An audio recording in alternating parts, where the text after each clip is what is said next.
Listo. Y listo. Muy bien. Buenos días, buenas tardes, buenas noches. Bienvenidos. Hemos vuelto finalmente, Los miércoles de CNA, el mejor día de la semana, el miércoles de CNA ha vuelto finalmente, ¿verdad? Después de 2 semanas sin tener nuestro directo del miércoles, finalmente hemos podido volver y volvemos en grande porque volvemos hablando de una nueva propuesta de un sistema endocrino parasimpático, que luego pronto les voy a presentar qué sería esta propuesta, de quién sería esta propuesta, a qué se refiere esta propuesta, qué vías y mecanismos están implicados en esta respuesta y por qué el sistema nervioso autónomo es imprescindible si consideramos que hay viabilidad en esta propuesta. ¿Vale? Pero lo primero es bienvenidos otra vez. Es un gustazo poder volver a compartir con vosotros, con vosotras, en nuestros miércoles. Como veis, seguimos en Brasil y yo creo que volvemos en el sábado, volvemos en el sábado.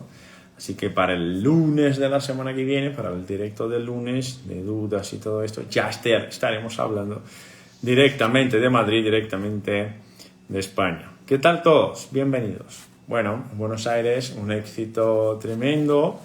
Quería agradecerles a los cazadores de Argentina, que fue espectacular. Pues de verdad tendríamos que agradecerles a los cazadores de Argentina, de Bolivia, de Uruguay, de Perú, de Brasil, porque el curso de Buenos Aires reunió ahí a referentes de muchos lugares, incluso argentinos, ¿verdad? Así que espectacular.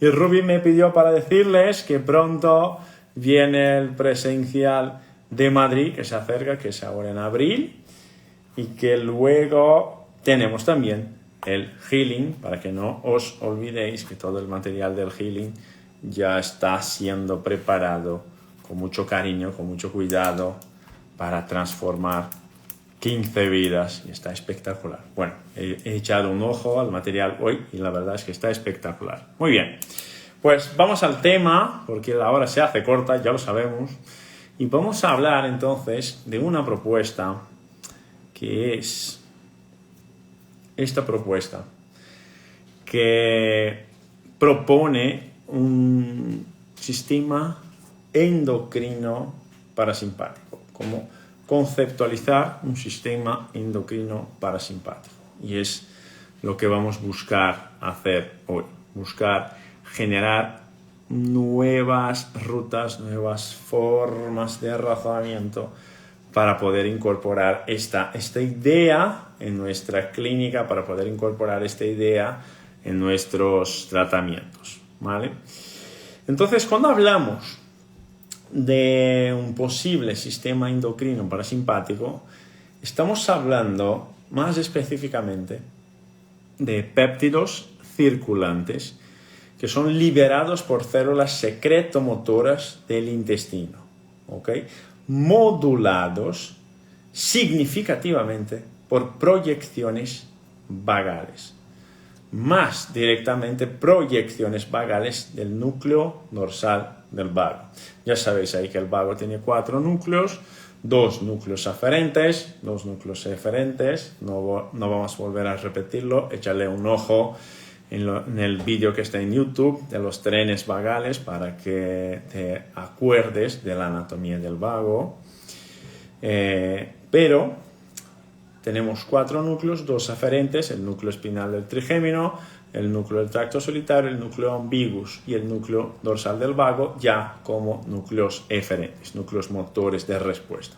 Entonces, para poder interpretar, para poder comprender lo que han propuesto los autores, estamos hablando de péptidos circulantes, ¿vale? Que son liberados por células secretomotoras del intestino, y esta modulación, la modulación de estos péptidos se hace de manera significativa a través de una rama vagal, que es la rama vagal que va al sistema gastrointestinal, que es el núcleo dorsal del vago, ¿vale? Y estaremos hablando de cuatro péptidos en especial. Hay otros que podemos considerar, hay otros elementos que podemos considerar, ¿vale? Pero vamos a hablar de 4 específicos, que son los 4 que proponen los autores del paper, que es la somatostatina. Vamos a hablar entonces, uno de los péptidos, la somatostatina, otro, la colecistocnina, otro, el glucagon-like peptide 1, ¿ok? El glucagon-like peptide 1, y luego los péptidos intestinales vasoactivos, ¿ok?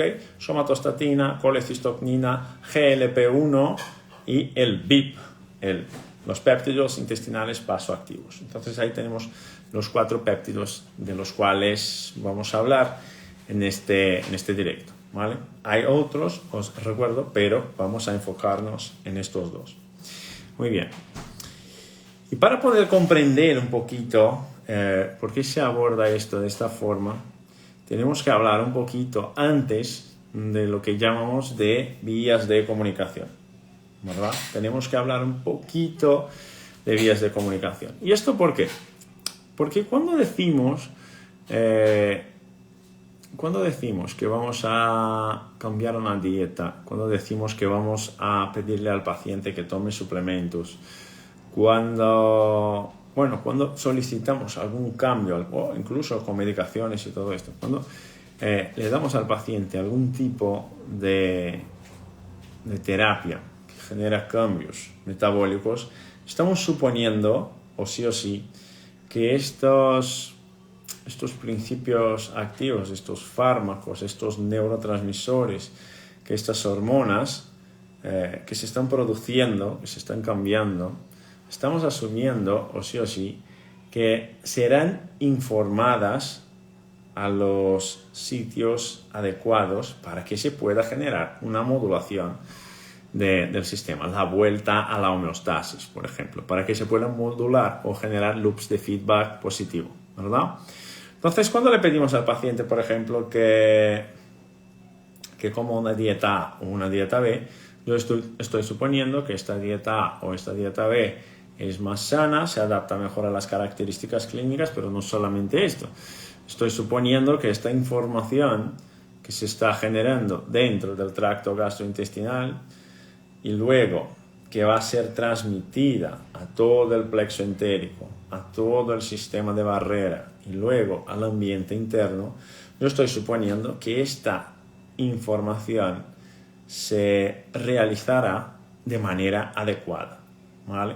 Y cuando hablamos de manera adecuada estamos hablando sí o sí de 2 vías de comunicación, que son las vías de comunicación predominantes en el cuerpo, que es una vía neural y es una vía humoral, ¿verdad?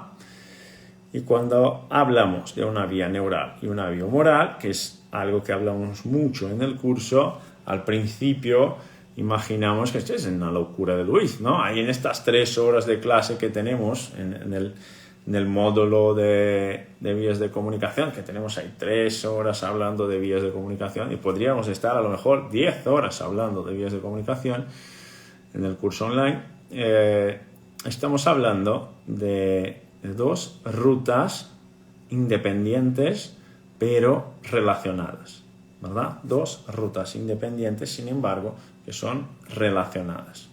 Una ruta es la ruta neural y otra ruta es la ruta humoral, ¿no? Una información que va por el nervio y otra información que va por la sangre, ¿vale? Esto tiene que estar claro. La información que entra, los cambios que se generan, serán informados por una doble ruta. Será llevada esta información por una doble ruta, una vía neural, una vía humoral. Y luego yo tengo que suponer que al llevar esta información a los órganos diana, que estos órganos poseen los receptores adecuados para poder responder a la señalización que se está estableciendo, ¿verdad? Entonces yo tengo que suponer esto, por ejemplo. Vale. Muy bien.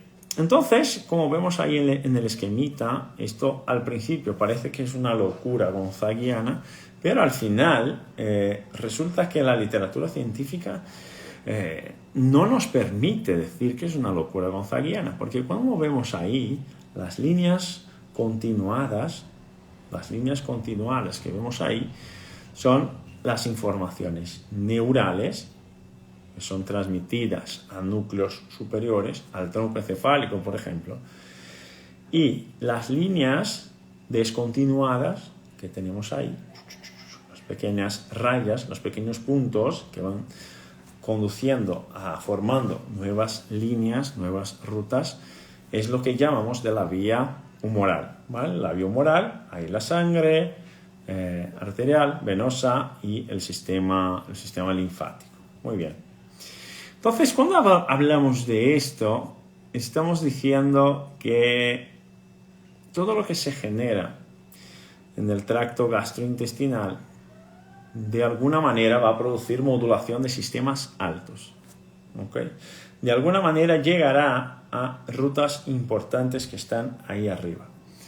Entonces, por ejemplo, cuando hablamos de la vía neural, estamos hablando sobre todo de una comunicación que se hará por una vía esplácnica que va al cuerno posterior de la médula, pero la ruta más importante neural que va al núcleo visceral más importante es el nervio vago, ¿no? El nervio vago aferente que lleva esta información al núcleo del tracto solitario, como está puesto ahí. Primero pasa por el ganglio nodoso y luego lleva esta información al núcleo del tracto solitario. Bien, del núcleo del tracto solitario ya sabemos que hay un sistema de modulación que funciona por una ruta doble ruta, una ruta que es una ruta parasimpática, directamente parasimpática, que va al núcleo ambiguus y al núcleo dorsal del vago, en este caso al núcleo dorsal del vago, y una otra ruta que va a influir directamente sobre las preneuronas simpáticas, ¿verdad? Sobre las preneuronas simpáticas. Muy bien. Esto hablando de la comunicación neural, tal cual. Pero tenemos que hablar también de la comunicación humoral. La comunicación humoral es la información que va en sangre, es la información que va con los linfáticos y llegará a zonas especializadas que tenemos aquí arriba, que se llaman órganos circunventriculares, y estos órganos circunventriculares por característica no poseen barrera hematoencefálica. Una de las más importantes, por ejemplo, que recibirá esta información de los péptidos gastrointestinales, de los péptidos circulantes, es el área post-rema. El área post-rema ya sabemos que es una zona que no posee barrera hematoencefálica y que recibe toda esta información que viene de la periferia. Y además, toda esta información que viene de la periferia, esta información de somatostatina, de colecistoquinina, del GLP-1 y del BIP, de los péptidos intestinales vasoactivos, estas informaciones también serán enviadas al hipotálamo, ¿vale? También serán enviadas al hipotálamo.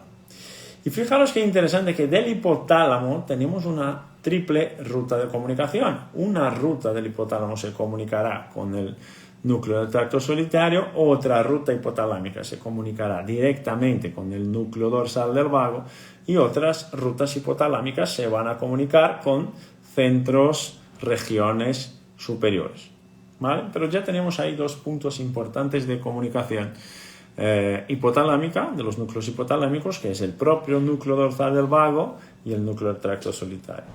Muy bien. De manera que esta respuesta vagal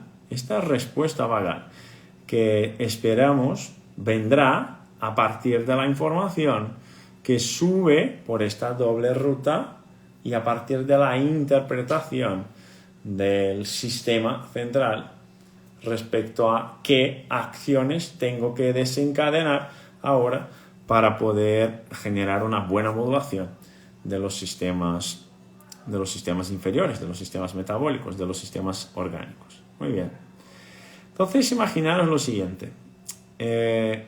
Cuando imaginamos el tema de la dieta, como decimos, imaginamos que esta información subirá y producirá todos los efectos que yo espero que produzca. Por ejemplo, cuando cambiamos la microbiota o a través de probióticos, simbióticos o probióticos, yo espero, por ejemplo, que pueda haber un cambio en el comportamiento, un cambio en los síntomas de la depresión, un cambio en los síntomas de ansiedad, ¿verdad? Yo espero que pueda haber. Yo en general lo que no considero es que necesito de una vía de información. Esto en general no lo considero. Y ahí tenemos un problema. Si yo no considero esta ruta de comunicación, lo que pasa es que a lo mejor esta adaptación que yo estoy buscando a través de la dieta, a través de los suplementos, no pasará de la manera que yo espero. ¿Por qué esto? Porque fijaros, luego volvemos a esto, pero el sistema se comunica a través de nervios y de vasos sanguíneos. El sistema se comunica a través de nervios y vasos sanguíneos. Y es una comunicación que va en todas las direcciones, porque es un sistema integral. ¿Por qué somos integrativos? Justo por esto, porque no estamos mirando a parches del sistema. Es que tengo una parte, otra. Estamos mirando al sistema en sí mismo y no a partes del sistema. Y sabemos que las partes del sistema se comunican, y se comunican a través de nervios y se comunican a través de rutas humorales. Muy bien. Entonces, cuando imaginamos o cuando vemos estas imágenes que son lindas, que están en los libros y todo esto, en general consideramos el gut, en general consideramos el brain, pero no consideramos lo que está entre el gut y el brain, que es todo lo demás, ¿verdad?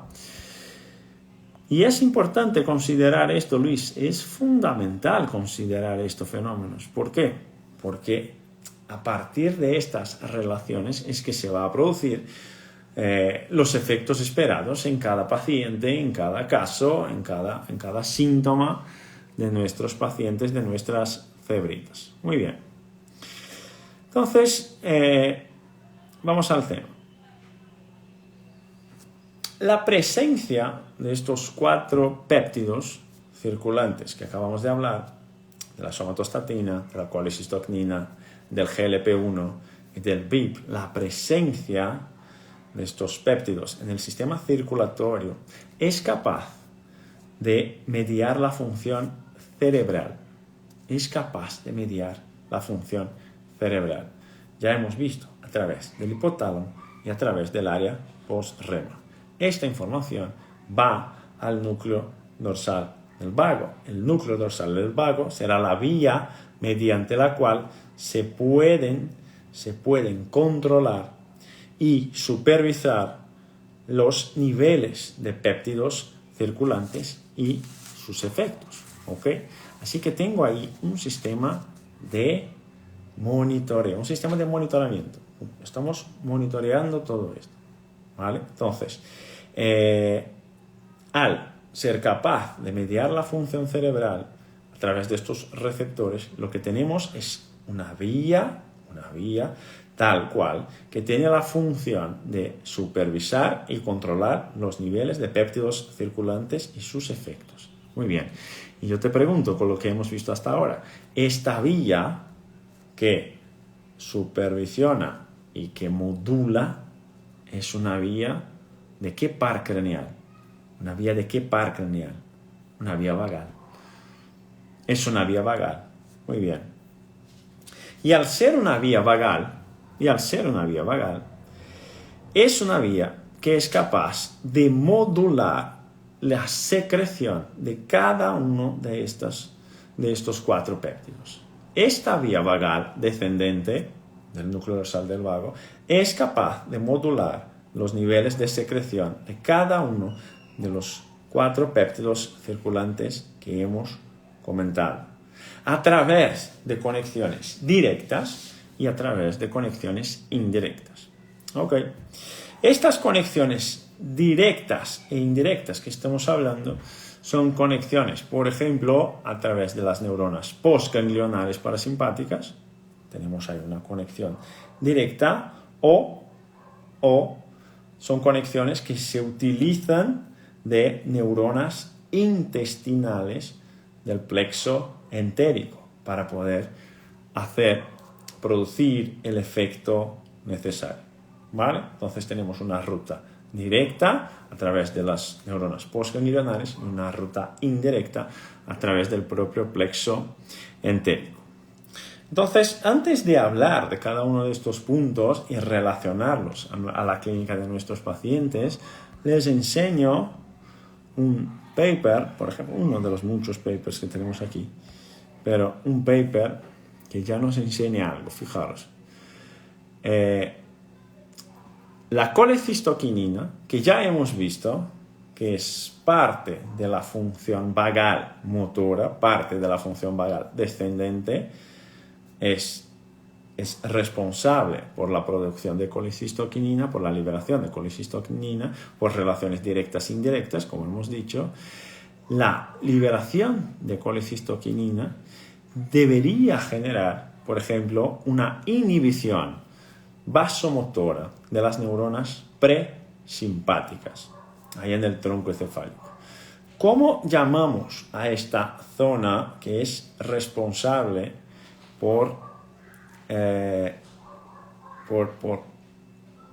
que es responsable por la función presimpática? ¿Cómo llamamos esto? ¿Cómo llamamos esto? ¿Cómo llamamos esta zona que está ahí? ¿Cómo llamamos esta zona que está ahí? Ahí en el tronco encefálico, que es responsable o que atiende por preneuronas simpáticas. Se llama médula rostral ventrolateral. ¿Te acuerdas esto? ¿Te acuerdas? Médula rostral ventrolateral. Ok. Pues entonces, fijaros qué interesante. La colecistoquinina, que es liberada por el sistema gastrointestinal, que tiene sus niveles de secreción modulados por una vía motora vagal, es un importante modulador de las preneuronas simpáticas. Fijaros, es un importante modulador de las preneuronas simpáticas. Es decir, estamos construyendo con este loop que estamos hablando una relación simpato-vagal, o a lo mejor estamos hablando de un loop de feedback negativo donde la actividad del núcleo dorsal del vago al producir colecistoquinina está generando inhibición sobre las preneuronas simpáticas del tronco encefálico, es decir, disminuyendo la actividad simpática descendente. Pero fíjate qué interesante, que no es suficiente que haya colecistoquinina circulante, no es suficiente que haya colecistoquinina circulante. ¿Por qué no es suficiente que haya colecistoquinina circulante? Porque este efecto solamente se va a producir si los aferentes vagales subdiafragmáticos están preservados. Este efecto solamente se produce si los aferentes vagales subdiafragmáticos están preservados. Pues fíjate qué interesante. Tenemos la estimulación de un péptido circulante, la estimulación de secreción de un péptido circulante que va al torrente sanguíneo, que llegará a los núcleos centrales. Sin embargo, para que tenga la función esperada sobre el sistema simpático, yo necesito que la vía aferente neural esté preservada para llevar esta información. Y esta vía aferente llevará la información al núcleo del tracto solitario. Entonces, fijaros qué interesante. ¿Por qué es importante el vago en esta función? Porque el vago en sí mismo, dentro del plexo entérico, contribuye con algunas funciones, pero el plexo entérico es más a lo suyo, ¿ok? Va más a lo suyo. Pero el vago contribuye con algunas funciones, pero más que contribuir con algunas funciones, como la secreción, la concentración de colecistoquinina, el vago también es responsable por recibir esta información de la colecistoquinina circulante, del péptido circulante, que va a generar la inhibición de las preneuronas simpáticas. Y al enviar esta información a las preneuronas simpáticas, ¿qué es lo que estamos produciendo? Por ejemplo, una disminución del tono vascular esplácnico. Entonces, por ejemplo, el tono vagal descendente a través del núcleo dorsal del vago es uno de los responsables por la liberación de colecistoquinina, que será responsable por la disminución del tono vascular esplácnico, disminuyendo o mejorando la vascularización de las vísceras peritoneales. Ok, pues una conexión interesante, ¿verdad? Entonces, ¿por qué he dicho esto? Porque yo quiero que tú estés pendiente de las rutas de comunicación. Todos tenemos un sesgo, que es, yo digo, sistema nervioso central, al que le encanta el sistema nervioso central, pues, el sistema nervioso central es la clave para todo.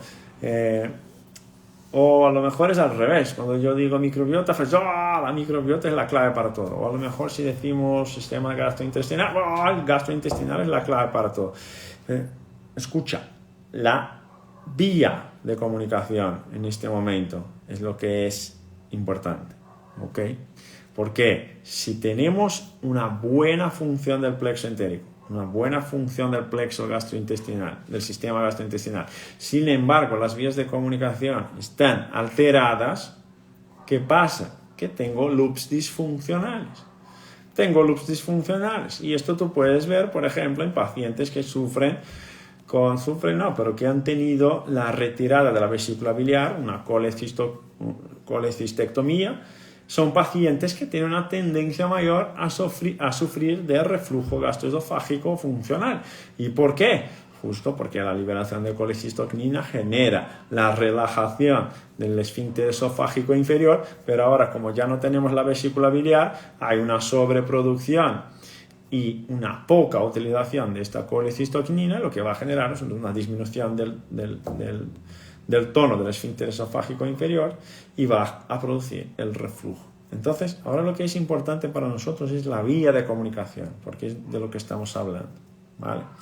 Entonces, arrancamos hablando, ya que estamos con ella, de la colecistoquinina.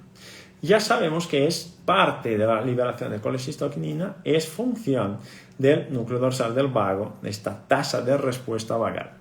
Así que lo primero que tengo que preguntarte, ¿la función vagal importa para la buena producción, la correcta producción de colecistoquinina?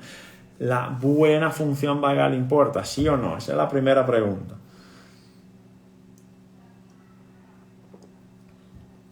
¿Sí o no? ¿Sí o no? Fenómenos, decirme algo, os veo muy callados, vamos, tal. ¿Qué opináis? Super Nacho, super Juan. ¿Cómo está Río de Janeiro, Juan? Bueno, sí, ¿verdad? Espectacular. Gracias, Juan. Entonces, es importante, ¿verdad, Laura? Yo necesito de una buena función vagal para una buena regulación de la colecistoquinina. Así que si tu paciente tiene algo de disfunción gastrointestinal, algo de disfunción del metabolismo, de las grasas, algo de disfunción, bueno, de lo que sea, que esté relacionada a la función de la colecistoquinina, una de las cosas que tú tienes que garantizar es que hay una buena función vagal funcionando. Es que hay una buena función vagal. Bueno, ¿y cómo veo la buena función vagal? A través de la variabilidad de la frecuencia cardíaca. Pues ok. Pero más que esto, vamos más allá, ampliamos la mirada porque somos águilas, ¿ok? Entonces, si por ejemplo, yo tengo un paciente que tiene una frecuencia cardíaca basal alta, tengo un paciente que tiene una frecuencia cardíaca basal de 90 latidos al minuto, 95 latidos al minuto y sufre con problemas crónicos, por ejemplo, o tiene la historia de la familia, tiene ahí problemas cardíacos como eslabón más débil, ¿ok? Entonces, o ha sufrido una isquemia miocárdica, ha sufrido un infarto, sufre con anginas, lo que sea. Muy bien. Me importa la buena función de la colecistoquinina si estamos hablando de este paciente, ¿sí o no? Vamos. Correlacionamos sistemas, hemos visto. Me importa la buena función de la colecistoquinina, ¿sí o no? Para este paciente, para este tipo de paciente que sufre con algún tipo de alteración cardíaca, me importa, ¿sí o no? En plan objetivo. Vamos, tenemos 50% de probabilidad de éxito en la pregunta. Pum, ¿me importa, sí o no? Claro que me importa, ¿verdad, Patri? Claro, ¿por qué? Porque como dijo Paula, que es una super águila, me importa. ¿Por qué? Porque la colecistoquinina va a bajar la frecuencia cardíaca.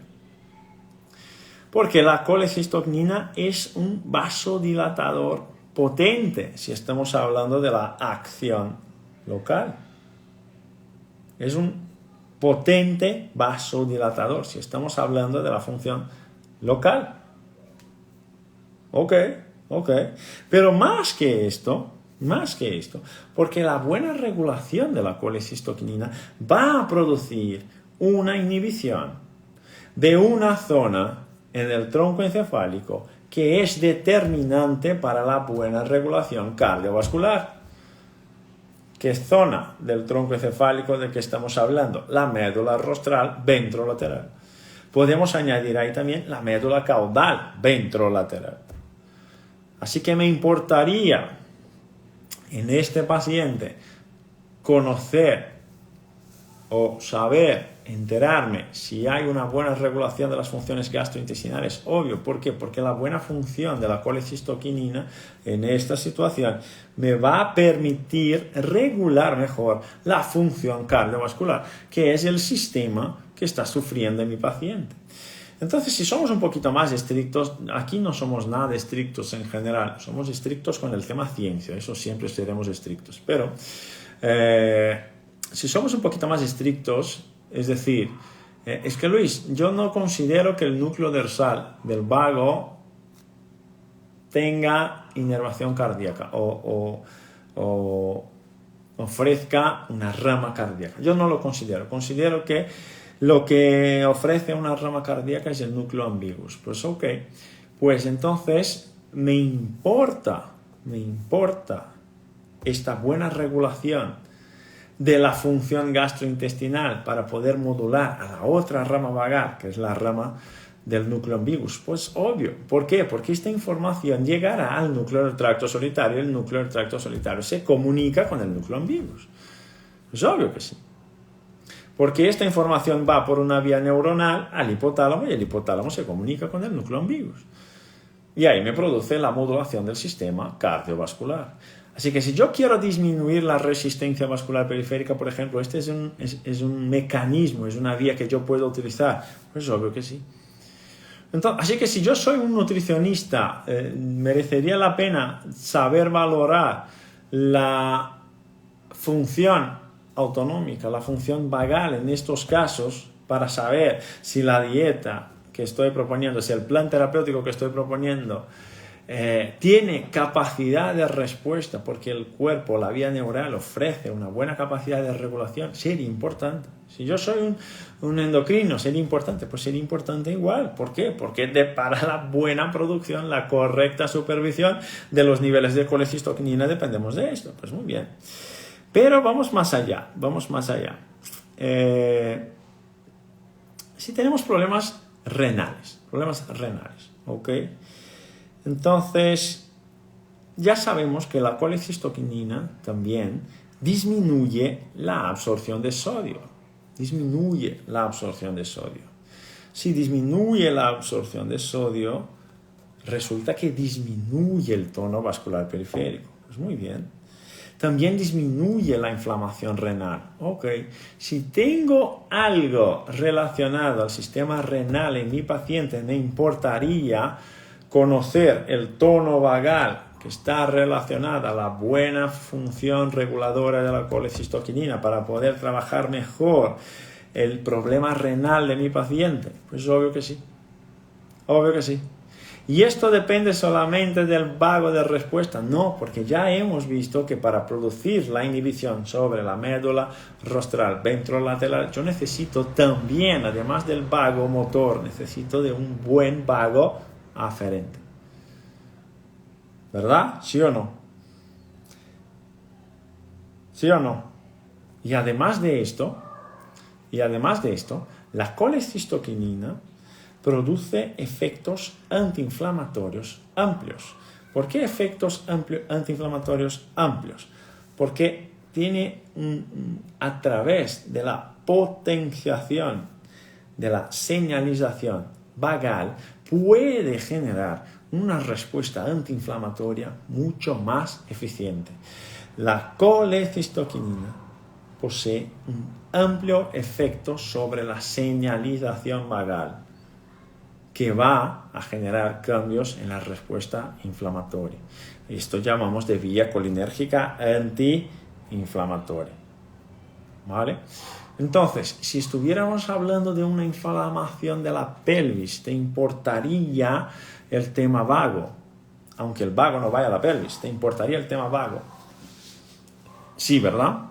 Si estamos hablando de una inflamación pélvica, ¿te importaría el tema gastrointestinal, el tema colecistoquinina? ¿Te importaría? Pues te importaría.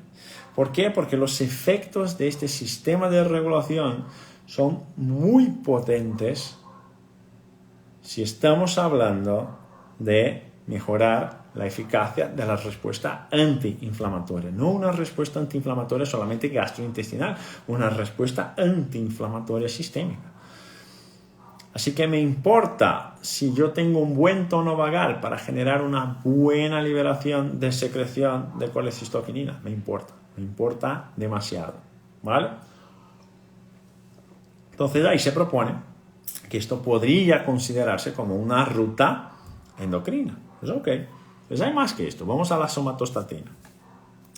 Si hablamos de la somatostatina, independiente de dónde se libere la somatostatina, si es en el tracto gastrointestinal, si es en el páncreas, si es en el sistema nervioso central, si es en el hipotálamo, la somatostatina en general es un inhibidor neuroendocrino potente.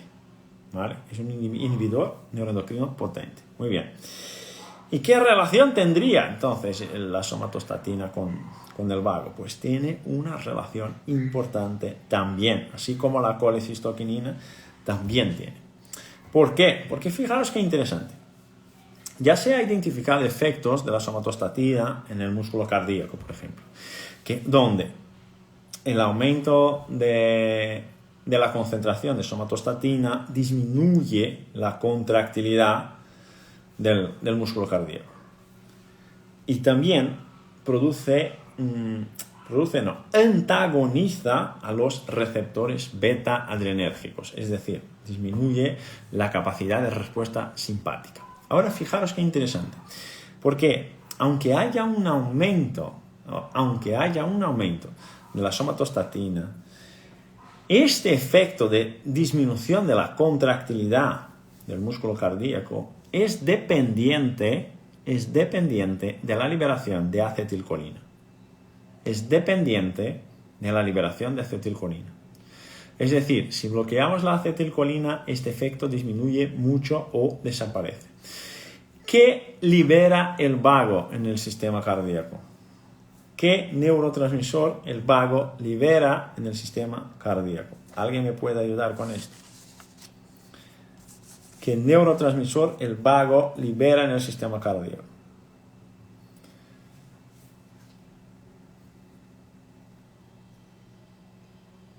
Acetilcolina, ¿verdad? Acetilcolina. Entonces, fijaros que estamos diciendo que este efecto de la somatostatina en el músculo cardíaco ocurre cuando el sistema vagal está funcionando bien. Está funcionando bien. Si el sistema vagal no está funcionando bien, disminuye mucho este efecto de la somatostatina sobre el propio músculo cardíaco. Pues muy bien. Además de esto, posee efecto antiinflamatorio. Un efecto potente antiinflamatorio. Activa una vía colinérgica antiinflamatoria. Pues vamos a expandir un poquito esto. Podríamos decir entonces que la liberación de somatostatina tiene un efecto cardioprotector, ¿sí o no? Podríamos decir que tiene un efecto cardioprotector, ¿sí o no? Sí, ¿verdad? Tiene un efecto cardioprotector. Y está directamente modulada. La liberación, la secreción de somatostatina está directamente modulada por el núcleo dorsal del vago. Directamente modulada por el núcleo dorsal del vago. Así que la concentración de somatostatina circulante también dependerá de una buena función vagal eferente. ¿Y qué es lo que estamos verificando en la variabilidad de la frecuencia cardíaca? La función vagal eferente, ¿verdad? La función vagal eferente. Muy bien. Seguimos. Si hablamos del GLP-1, el tercer de todos. Muy bien. En los riñones, el GLP-1 también estará modulado por el núcleo dorsal del vago. ¿Okay? La secreción de GLP-1 también estará modulada por el núcleo dorsal del vago.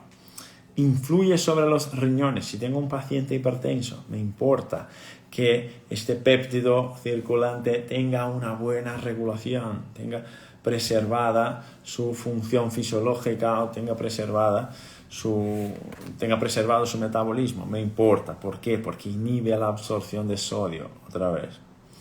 Inhibe la absorción de sodio, actuando como si fuera un diurético. ¿Vale? Más que esto, también posee un efecto cardioprotector. Otra hormona gastrointestinal modulada por un núcleo vagal, influyendo directamente sobre el sistema adrenal y directamente sobre el sistema cardíaco.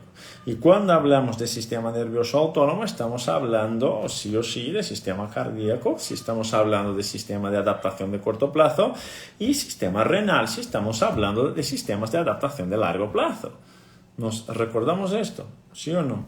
Así que las funciones gastrointestinales tienen todo que ver con lo que estamos hablando. La buena regulación gastrointestinal tiene todo que ver con lo que estamos hablando.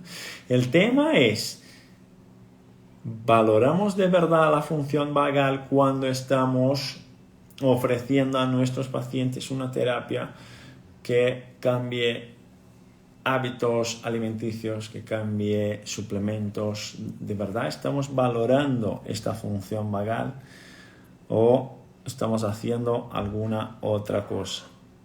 ¿Vale? He puesto ahí una imagen que ilustra más o menos cómo los diferentes sistemas se comunican. ¿Vale? Y el BIP, ¿no? el péptido intestinal vasoactivo, ¿qué tenemos?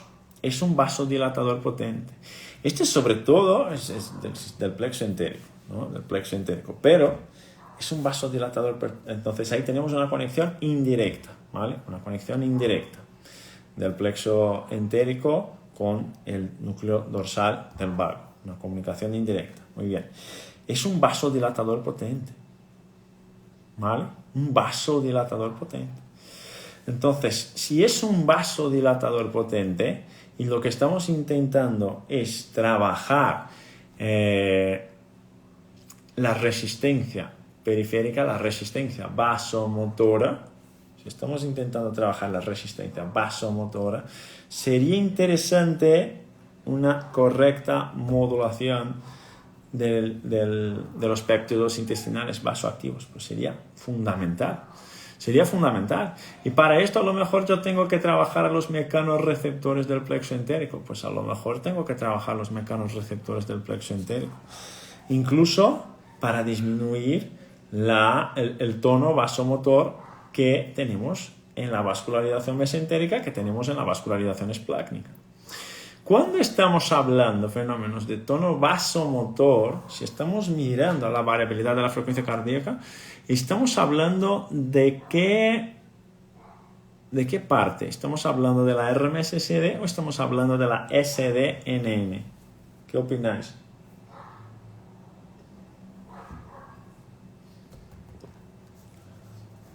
¿Qué opináis?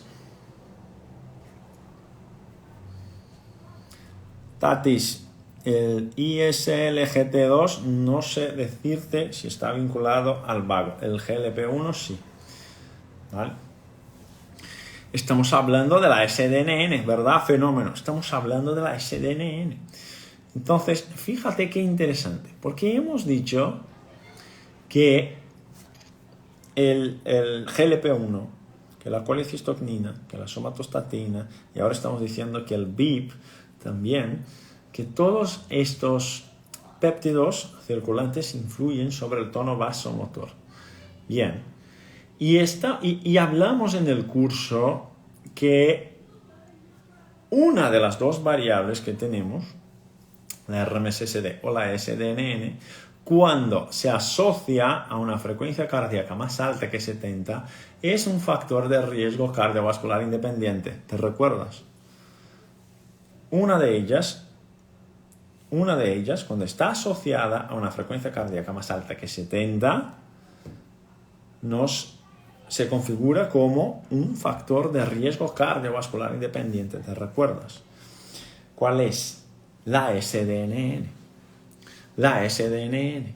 Y estamos hablando aquí de péptidos circulantes gastrointestinales que influyen directamente sobre la resistencia vascular periférica, sobre la vascularización del peritoneo, sobre la vascularización mesentérica, y estamos diciendo que esta misma variable que está regulada por estos péptidos es la variable que señala riesgo cardiovascular.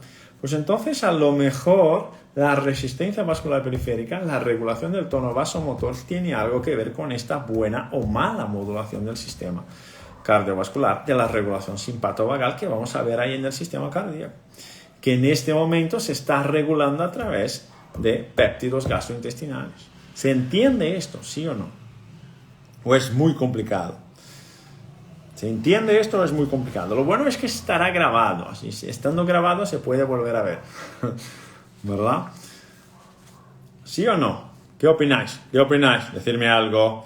Además de esto, disminuye la frecuencia cardíaca. El BIP disminuye la frecuencia cardíaca y disminuye la velocidad de conducción cardíaca. ¿Vale? Muy bien. Entonces, como curiosidad, tenemos más receptores en el ventrículo derecho, como curiosidad, solo en plan curiosidad, tenemos más receptores en el ventrículo derecho, ¿vale? El BIP también aumenta la excreción de sodio, aumenta la eliminación de sodio, pum, pum, pum, pum, así que también posee un efecto potente sobre la volemia, muy bien, más. Si hubiera problemas de lubricación vaginal, por ejemplo, o erección del pene, también estaría más que indicado trabajar este sistema o verificar si este sistema está funcionando bien, si el plexo entérico está funcionando bien, si el BIP está bien regulado, cómo está esta función gastrointestinal, ¿vale? Incluso para las funciones pélvicas, porque fíjate, como hemos dicho al principio, esta liberación del BIP sufre una influencia indirecta del núcleo dorsal del vago. Y al sufrir una influencia indirecta del núcleo dorsal del vago, libera más péptidos intestinales vasoactivos. Ok, la liberación de más péptidos intestinales vasoactivos produce una mejor lubricación vaginal. Así que incluso para problemas pélvicos tendríamos que mirar esto, ¿vale? NutriPaum nos dijo, lo bueno es que si la hipocloridria disminuye los péptidos gastrointestinales, lo podemos regular, ayudar con técnicas de respiración, estimulando vías vagales de respuesta. También podemos. Lo único, NutriPaum, como lo sabes, es que tenemos que probar qué técnica respiratoria, porque no será cualquier técnica respiratoria, nos produce esta respuesta, ¿vale? Como ya hemos visto con la banda y con los recursos de biofeedback, podemos probar cuál técnica respiratoria de verdad nos genera esta mejor activación, ¿vale? Muy bien. Además de esto, posee efectos antiinflamatorios. Este aumento de liberación del BIP, ¿vale? También produce efectos antiinflamatorios, ¿vale? Gracias, Lina, te lo explico muy fácil, lo entiendo, pero cuando lo voy a repetir es mucho que decir y saber. Lo importante es que voy en el camino. Perfecto, Lina. Y luego se puede verlo otra vez porque estará en YouTube, ¿vale? De los efectos antiinflamatorios más importantes que están regulados ahí con la liberación del BIP y con la estimulación del núcleo dorsal del vago, tenemos la inhibición de la degranulación de los mastocitos, ¿vale? Este es uno. La disminución de la proliferación de linfocitos en las placas de Peyer, están ahí en el sistema, en el intestino delgado. Luego, tiene un efecto inmunosupresor en el humor acuoso. Y esto, de los efectos antiinflamatorios, sería esto. Así que es muy importante que el núcleo dorsal del vago esté generando esta buena modulación, esta buena comunicación con el propio sistema entérico para que esta liberación sea funcional. Ahora yo te pregunto, ¿esto podría tener algo que ver? Vamos a salir un poquito de la caja ahora, porque águilas hacen esto, ¿no? Salimos un poquito de la caja. Si hablamos de disfunciones autonómicas, en el diabetes del tipo 2, ¿podría tener algo que ver esto, todo que estamos hablando en el diabetes del tipo 2? ¿Sí o no? ¿Podría tener algo que ver?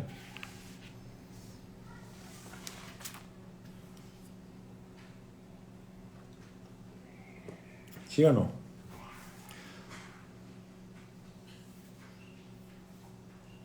¿Podría tener algo que ver con la obesidad, por ejemplo? Todo esto que estamos hablando. ¿Sí o no? Hay alteraciones de péptidos circulantes, cuando estamos hablando de obesidad. Hay problemas vasculares, si estamos hablando de diabetes del tipo 2. Hay problemas vasculares.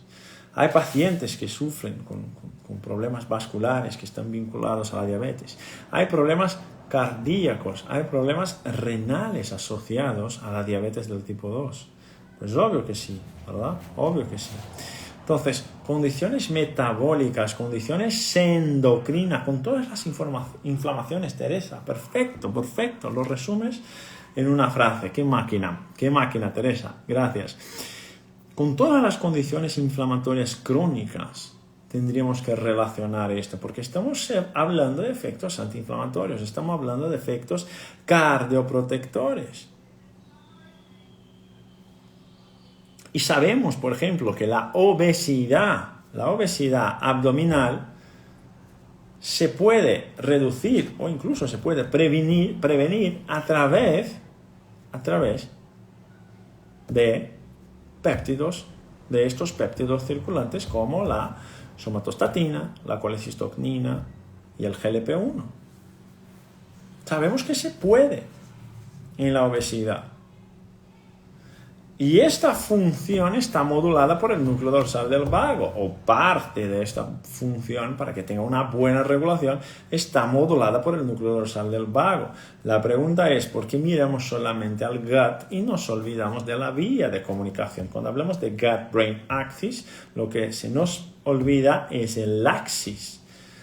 Nos acordamos muy bien del gut, nos acordamos muy bien del brain, pero nos olvidamos del axis. Así que en la obesidad abdominal podríamos trabajar, valorar este sistema aunque no haya dolor. Pues obvio que sí, deberíamos, porque es un loop disfuncional. Es un loop disfuncional. ¿Verdad, Tatis? Entonces, al ser un loop disfuncional, yo debería estar mirando las funciones vagales. Si estamos hablando de hipertensión arterial, la hipertensión arterial puede mejorar por todos estos 4 péptidos circulantes de los cuales acabamos de hablar. Si estamos hablando de hipertensión arterial, se la puede mejorar o amenizar o disminuir esta alteración de la regulación de la tensión arterial a través de los 4 péptidos circulantes que estamos hablando. Son péptidos gastrointestinales que están modulados por el vago. Entonces, cuando hablamos de manera repetida que tienes que encontrar dónde está el agujero de la lata, comprendes que encontrar el agujero de la lata es justo esto, pues a lo mejor tengo una alteración gastrointestinal que me está influyendo en la función pélvica, a lo mejor tengo una función gastrointestinal que me está influyendo en la función cardíaca, o a lo mejor es en la función renal. Además, más allá del propio plexo gastrointestinal, más allá del propio plexo entérico, ¿vale? Estos 4 elementos que acabamos de hablar también pueden contribuir para disminuir la glucosa plasmática en ayunas. Estos 4 elementos pueden contribuir para disminuir la glucosa plasmática en ayunas. Y es una función vagal. Es una función vagal. ¿Vale? Entonces, es importante considerar la función vagal cuando hablamos de metabolismo. Es importante considerar la función vagal solamente por la vía neural. No, también por la vía neural, también por la vía humoral, pero sin olvidarte de la vía aferente, porque si la vía aferente está alterada o está resistente, lo que vamos a tener que trabajar es la resistencia de la propia vía. Esto es clave que tú lo tengas integrado. ¿Por qué? Porque estamos hablando de una coordinación central en red. Una coordinación central en red. Es decir, una orquestación de múltiples actividades endocrinas, influyendo sobre sistemas ajenos. Es un approach sistémico. Un approach sistémico. Entonces, fijaros qué interesante. Una forma potente de mejorar el flujo neural eferente del vago, el flujo de las neuronas colinérgicas, vagales, ¿ok? En el estómago, por ejemplo, o en el plexo entérico con los BIPs, ¿no? Con los péptidos intestinales vasoactivos. Cambios de temperatura.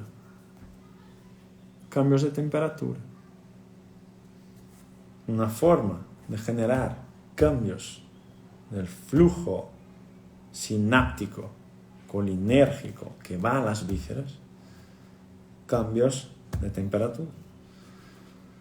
¿Cambios de temperatura en qué sentido? Temperatura del agua. Meterse en una pileta y el agua como casi congelada, con una temperatura muy baja. Duchas frías, al menos hay 10 minutos, sumando los 7 días de la semana, dividiendo al menos 10 minutos de duchas frías a la semana. Es decir, divides esto por 7, tendríamos ahí 1 minuto y medio, 90 segundos, 80 segundos, 75 segundos de un baño frío, una ducha fría al día. Y ahí lo que generamos es este cambio de la temperatura que tenemos como... ¿Quién es el regulador de la temperatura? Pues el hipotálamo. Y cuando tenemos este cambio de la temperatura periférica, el hipotálamo tiene que regular todo esto, y al tener que regular todo esto genera después, obviamente, después del estresor térmico, genera un rebote vagal. Y al generar un rebote vagal, mejora el flujo colinérgico descendente, es decir, la actividad vagal que baja, mejora la actividad del núcleo ambiguus, mejora la actividad del núcleo dorsal del vago, influyendo directamente sobre todos estos péptidos circulantes que acabamos de hablar. Y por esto este autor propone la idea de que se pueda pensar el sistema parasimpático como un sistema endocrino.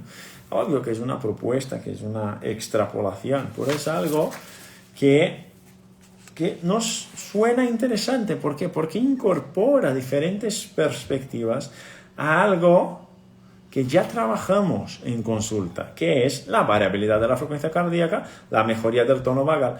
El problema es que en general vinculamos la necesidad de incorporar una terapia vagal cuando hay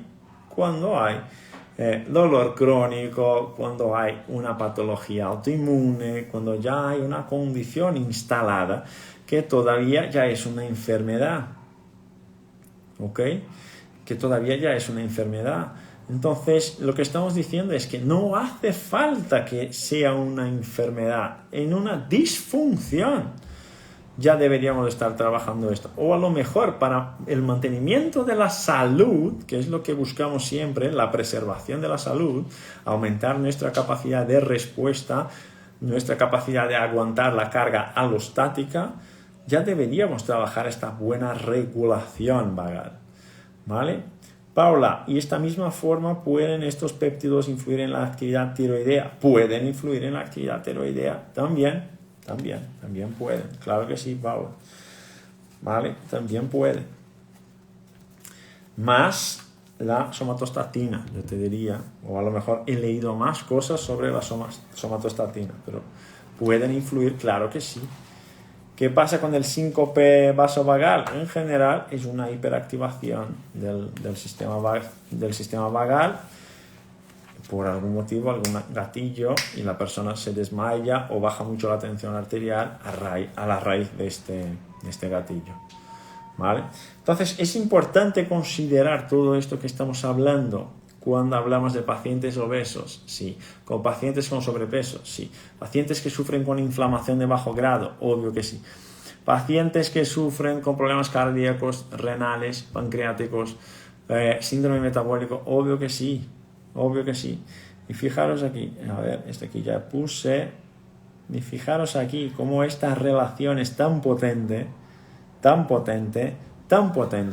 que ya se está asociando la microbiota con la variabilidad de la frecuencia cardíaca. Ya se está asociando el perfil de la microbiota con la variabilidad de la frecuencia cardíaca. Y se sabe que cuanto mayor es la diversidad de bacterias en el tracto gastrointestinal, cuanto mayor es la diversidad de bacterias, ¿sabéis lo que pasa? Más alta es la variabilidad de la frecuencia cardíaca. Cuanto mayor la diversidad de bacterias, fijaros, cuanto mayor la diversidad de bacterias, más alta es la variabilidad de la frecuencia cardíaca, es decir, mejor es la función vagal. Así que si hay una disminución de la función vagal, yo puedo suponer, dependiendo de la clínica de mi paciente, que puede haber un cambio en la microbiota, ¿sí o no? ¿Sí o no?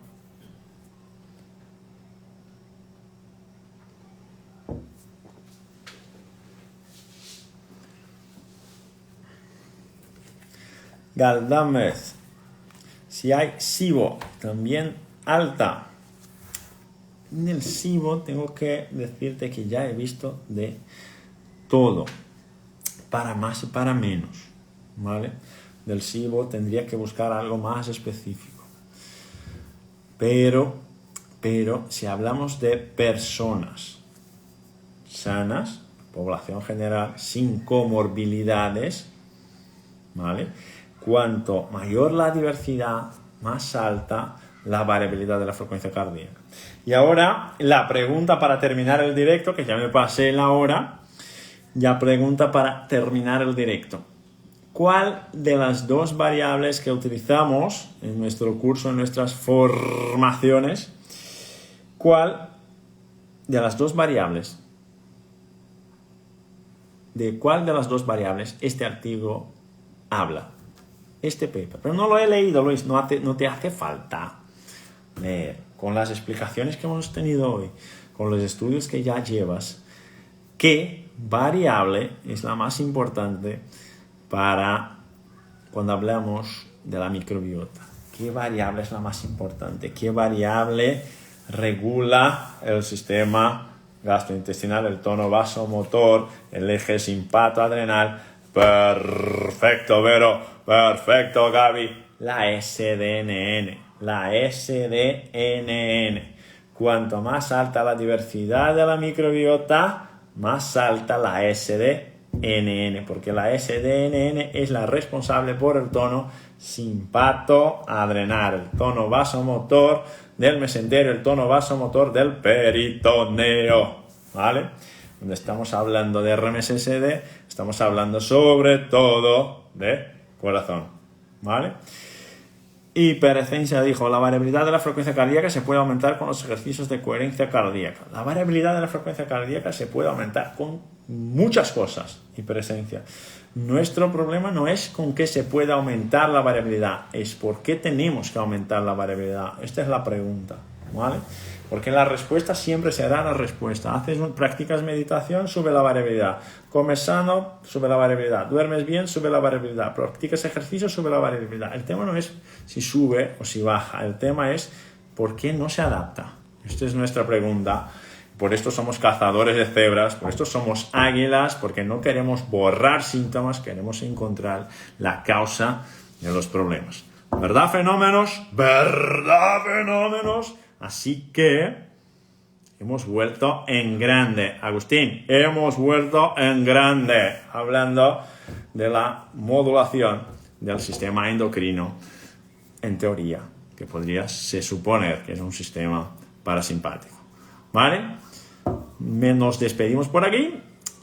Bueno, mañana tenemos breathwork y luego en el lunes que viene directo de dudas. ¿Vale? Genial verlos a todos aquí. Muchísimas gracias. Espero que os haya gustado. Mañana estará todo en YouTube. Nos vemos pronto. Un abrazo a todos, a todas. Cuidaros mucho.